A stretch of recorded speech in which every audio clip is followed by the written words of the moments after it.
Okay, hello guys, into a new video, and today we are going to look at direwolf. Is he really back from extinction? We will look.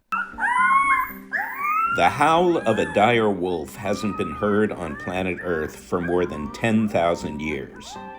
That's because the species is extinct, or was. Colossal Biosciences is a Dallas-based company that's using genetic engineering to de-extinct long-gone species. And this is the first time Colossal's dire wolf pups, who are now 6 months old, have been seen by the public. Hey Ben, it's Jeff Kluger from Time Magazine. A pleasure to meet you. Okay, I just wanted to say it's 10,000 years, so it's pretty much the same as the mammoths. So maybe we could bring back mammoths, but this is like just speculation. Yeah. Tell me a little bit about what the goal is for de-extincting and rewilding ultimately. Why are you doing this work? It became abundantly clear that we need new tools and technologies for conservation. And so we thought this was a really cool way that we could create value, create impact, inspire people, and then also hopefully thoughtfully rewild some of these species, which apparently will also have ecological benefits to these different potential ecosystems. To try and do that, Colossal needed to understand dire wolves at a genetic level. The company has documented the process from the beginning and shared this footage with Time for a cover story. So I think he's not back from extinction, because when it's not extinct, there is like more than 2 animals of the type, and they can reproduce, but they are siblings. They can't reproduce. Like, you know my point.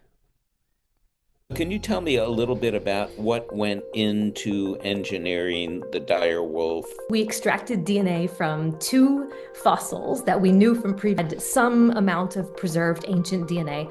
One was a 13,000-year-old bone, and the other was a 72,000-year-old bone, an inner ear bone. We were able to generate 2 genomes, 2 direwolf genome sequences from that, which we then compared to all the other wolves for which there's already been data generated.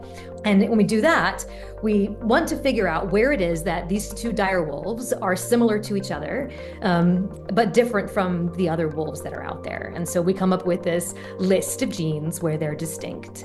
Now, our goal in the dire wolf project, just like with all de-extinction projects, is to re-engineer the core traits, the core characteristics that made these extinct species unique and able to fill whatever role that they filled in their ecosystems when they were still alive. Using this knowledge, Colossal then made 20 modifications to 14 genes in the DNA of common gray wolf cells. These relatively... By the way, I saw, I think, a comment, not under this video, but I saw that it's like 80% direwolf, not entirely, which is like normal. Few tweaks to the genetic code produce some big differences. The direwolf's white coat, large size, characteristic vocalizations like that howling you heard at the beginning of the story, and more. That DNA was transferred to denucleated egg cells, meaning cells without their own genetic material, and then developed into embryos and were then implanted in the wombs of surrogate mothers, who were hound mixed dogs.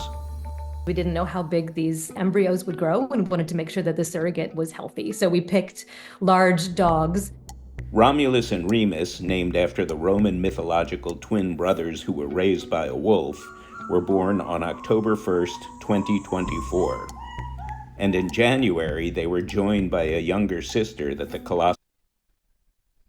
But I need to remind you, only 2.3% of you watching this video have subscribed. So please subscribe, it will help me a lot. Team named Khaleesi. Each wolf is on track to grow to as large as 6 feet long and 150 pounds. Colossal isn't planning to reintroduce them to the wild. Instead, the 3 dire wolves will live out their lives on a fenced 2,000-acre. I just want to say that all of the wolves are named by Game of Thrones characters. Preserve. Colossal does not want to disclose this location in order to protect the animals. I think these are the luckiest animals ever. They will live their entire life on this protected ecological reserve where they have all sorts of space and they have natural denning environment and they have a inclement weather hut that they can go and hide out in if they need to. They have 24-hour veterinary care. Dire wolves aren't the only species on Colossal's de-extinction agenda. An American company says it has genetically engineered mice so that they have developed some traits like mammoths. A small but potentially important step in a quest to eventually bring back the prehistoric woolly mammoth. They hope to de-extinct the woolly mammoth as early as 2028. The company is also hoping to bring back the dodo and the Tasmanian tiger. Yeah, we all know the Tasmanian tiger fakes, right? Some of this genetic tinkering feels familiar. It's because Hollywood has been here first. And spoiler alert, we all know that didn't end well. So naturally, It's science fiction. What do you expect? bioethicists have some concerns. When you're playing with nature, nature usually wins. Nature is much more complicated than the ability of our brains to understand it.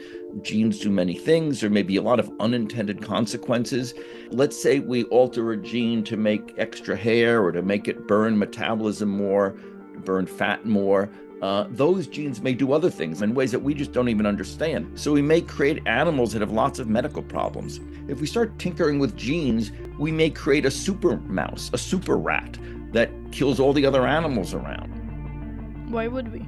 But the team at Colossal says their mission to restore extinct species is also about stopping the disappearance of endangered ones today, as experts predict Earth will lose 30% of its genetic diversity by 2050.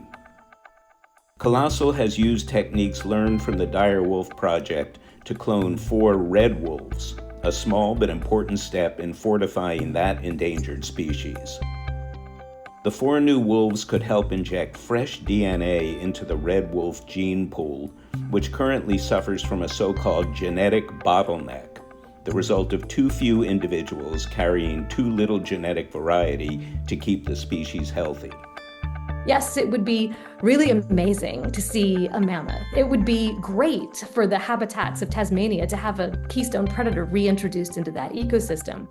But the tools that we're developing on the path to these species have immediate application. Okay, reintroduction is completely different thing than cloning. Like reintroducing to nature, you must have more than 3. To species that are not yet extinct, a future that is both biodiverse and filled with people. We should be giving ourselves the opportunity to see what our big brains can do to reverse some of the bad things that we've done to the world already. There's a huge need to help prevent animals from becoming endangered and going extinct. We need to spend more money on conservation. Particularly now, there's a lot of threats that lands that we have as national parks and as preserves are going to be used for drilling oil, for instance. So there's a lot of habitats where species now live that are going to be under threat. So, and there's not enough money to help with conservation efforts.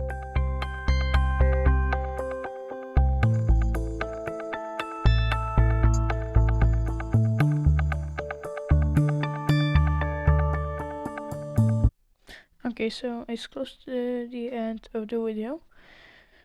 So, did it really came back from extinction? No, but it's close.